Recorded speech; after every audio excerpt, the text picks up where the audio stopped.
my name is Samuel Davis. I'm not been very good at making conversations with people since I was a kid. I'm introverted and don't have many friends. I can't even manage a part-time job interview properly, so I've been helping my grandpa with his work since I was young. My grandpa's a farmer and his house and farm are close to mine. I live with my mom in a single-parent household, and because she has a weak constitution, I've been working to contribute to the family income. My grandpa once told me, "Samuel, you're doing great. It's a big help having a man around." Being pessimistic and not fitting in at school, even getting bullied by the girls, having a place where I belonged meant everything to me. When I became a middle school student, I started studying farming on my own. The stories from my grandpa are enlightening and much more interesting than schoolwork.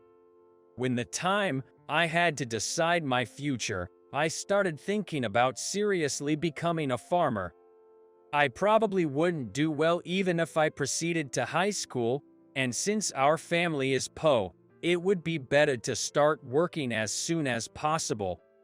If I could someday inherit the farm, I could alleviate the burdens on my grandpa and mom. So, after graduating from middle school, I decided to work as a farmer. But one day, my grandpa said to me with a solemn expression, "You're a smart kid. You can make it as a farmer. But that's not enough." "Huh?" In the old days, you could run a business as long as your crops were good, even if you were a silent person. But now that won't cut it. Smooth talkers get all the good deals. In other words, it would be tough for an introvert like me to make good money. Indeed, if two people were selling the same quality vegetables, I'd want to buy them from the one who is more sociable. Nowadays, even farming has entered an era where it's all about networking and aggressive marketing. It's meaningless to grow delicious vegetables if you can't sell them. I need to overcome my shyness. One day, as I was having such thoughts, I received a notice for a middle school reunion. I wasn't particularly excited, but my grandpa said, "This might be a good opportunity to get over your shyness. Go give it a shot." So I decided to go. The venue for the reunion was booked out, and it was bustling with a bunch of people when I entered. I was alone, just looking around without anyone to talk to. Then, I noticed a very beautiful woman at the front. She was stunning and had a great figure. She was wearing a brown dress and that was very chic, elegant. Did we have someone like her in our class? It's been quite a while since we graduated and I don't remember her name. But she probably doesn't remember me either. As I was thinking that, I was tapped on the back. "Samuel." Michelle?"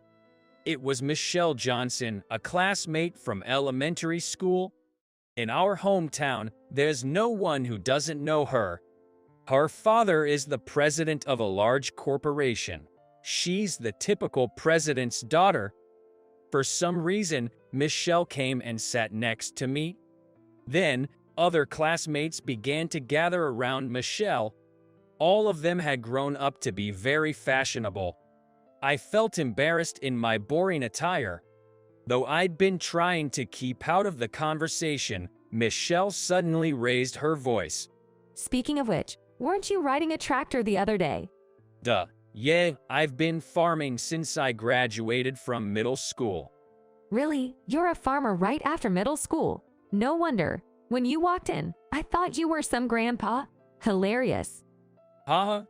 She was loudly saying this in front of everyone intentionally, and this made me feel like all the people in this store knew about it. The others looked at me with a mix of pity and cruel expression, like they'd found some entertaining tidbit. "I heard that even farmers are fashionable these days, but you're totally different, Samuel." I don't really have many clothes." "I thought so. Ha ha." Led by Michelle, everyone laughed all together. This was typical of her. She'd been teasing and bullying me for as long as I could remember. I could understand it during our school days, but I couldn't figure out why a person like her would still target someone like me. Then, one of our female classmates spoke to her. Hey, Michelle, isn't that famous actress going to be in a commercial for your father's company? Do you get to meet her? Yeah, it's not a big deal. Amazing. Have you ever met her? She was in a magazine recently. A lively conversation began, and once again I was left out. Then Michelle said to everyone, Hey, why don't we get together for drinks again with the same group? Let's meet next month. Sounds great. Byman. Hey, Samuel, you should come too. Sure. The moment she called me, I could almost hear the unspoken, why him, from everyone. Despite the fact that she had always mocked me, I wondered why she would want to see me. I need to use the restroom. Unable to bear the cold stares, I left the table. A few seconds later, laughter broke out at the table. I felt like they were laughing at me, and it weighed heavily on me. When I returned from the restroom, I didn't go back to the previous table. I sat in a corner, drinking alone. Then, the woman in the brown dress who was sitting next to me earlier gave me a warm smile.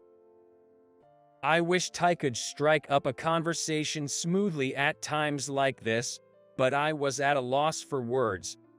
As I sat there in silence with my glass in hand, she started the conversation. You're Samuel Davis, right? I overheard earlier, are you a farmer now? Apparently, she had heard my conversation with Michelle earlier. I felt embarrassed, but she didn't seem to be making fun of me. My grandpa runs a farm, and I hope to take it over someday. That sounds wonderful. No, I can only help out a little for now. I was surprised to find myself able to continue the conversation, despite being mumbling. But that time abruptly ended. Michelle had returned. Samuel, are you hitting on her? Come on, farming folks can't do that. Laughter echoed throughout the store at her comment. She didn't stop there. Hey, I heard that farmers eat things like locusts. Is that real? Absolutely not. That's disgusting. Insulted, my situation kept getting worse and worse. I felt terrible for ruining the mood because of me, especially for the woman in the brown dress. She had the kindness to approach someone like me. I thought about leaving the place. Then, that woman in the brown dress said something unexpected. I've eaten locusts before. What?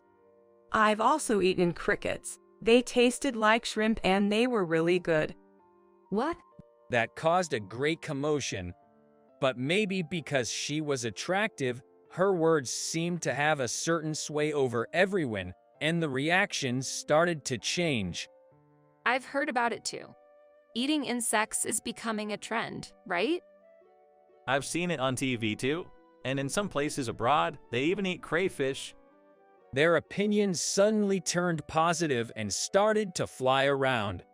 Michelle tried to steer the conversation back, but everyone was siding with that brown dress girl, so nobody was listening to Michelle anymore.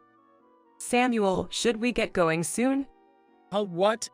Suddenly, I was taken away by that woman in the brown dress. I was not sure what was happening. We walked down the night road. Why did you help me? Also, I'm sorry, I haven't even asked for your name yet. I still couldn't remember who she was. Then she said with a blush, I'm Jennifer Roberts. Do you remember me? Jennifer? Wait, that Jennifer? I was in the same class as Jennifer back in 8th grade. At that time, she wore thick glasses with a braid and looked like a serious person. She looked so different now that I was taken aback. I've always wanted to say thank you, Samuel. That's why I brought you out here. Thank me? When I asked, she told me she had been a chronic school refuser until 7th grade. When she gathered the courage to attend school in the 8th grade, she got strange looks from her classmates and they talked behind her back. I thought I really hated school. On the way home that day, I tripped and my bag spilled. I was picking up my things, feeling miserable. Then you, Samuel, who was in the same class, helped me. I certainly remember that. As I picked up the scattered school supplies, I told her, you know, vegetables don't get tasty unless they get some sunlight.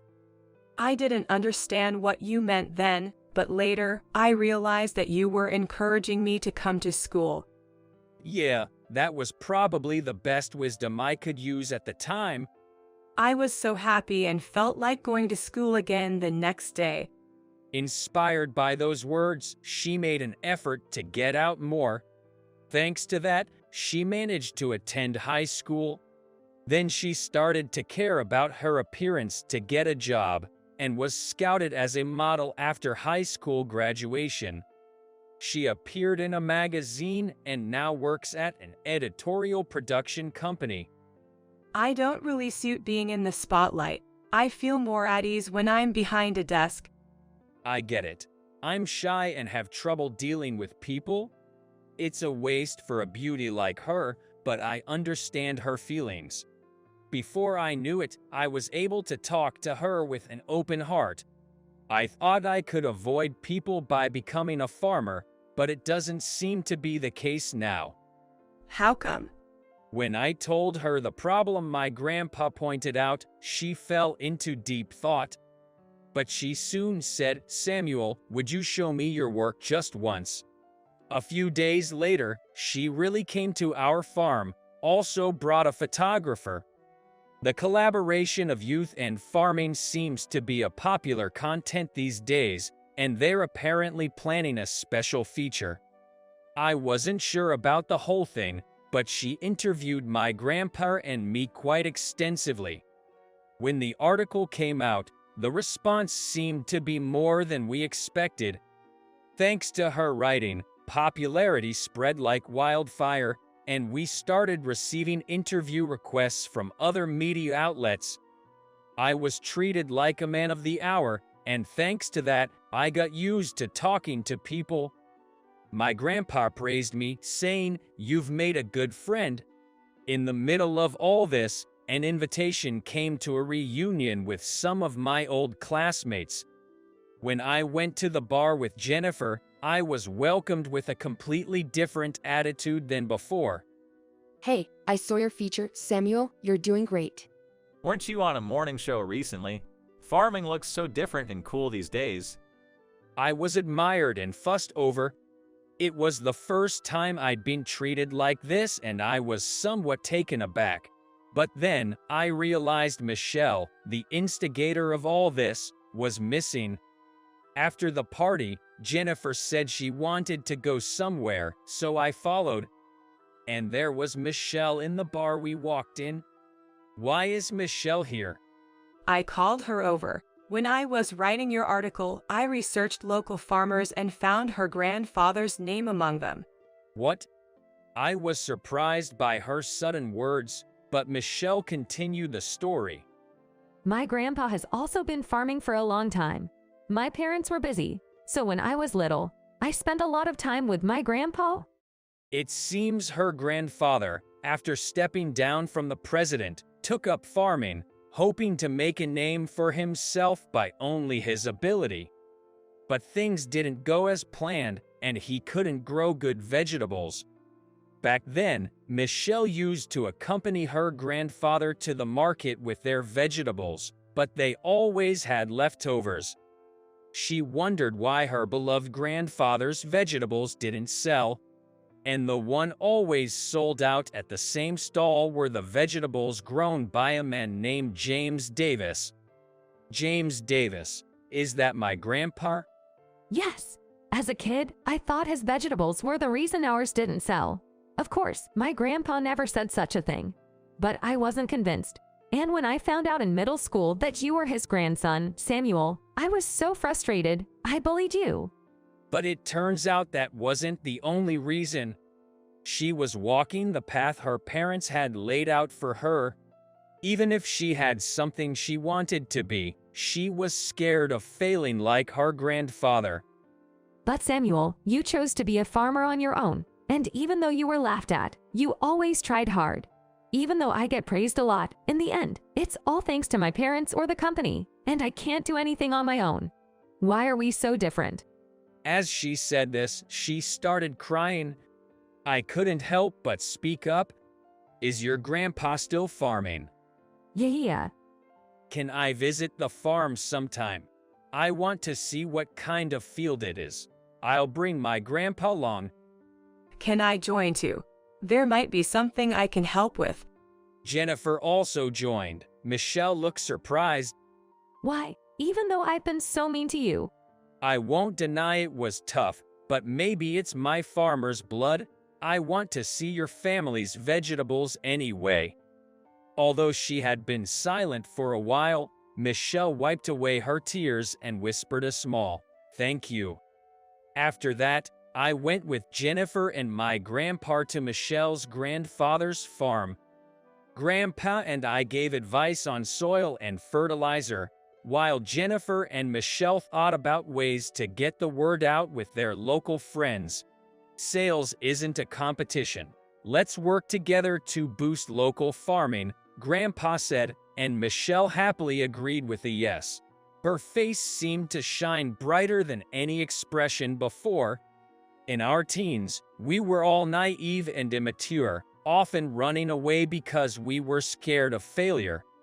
But I think if you bathe in the sun, you can get enough nutrients in your heart. Then all you can do is believe in yourself and those around you and move forward.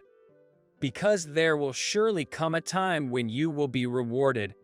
No matter how many years it will take, the day will come when you can cultivate a fruitful life. I believe that,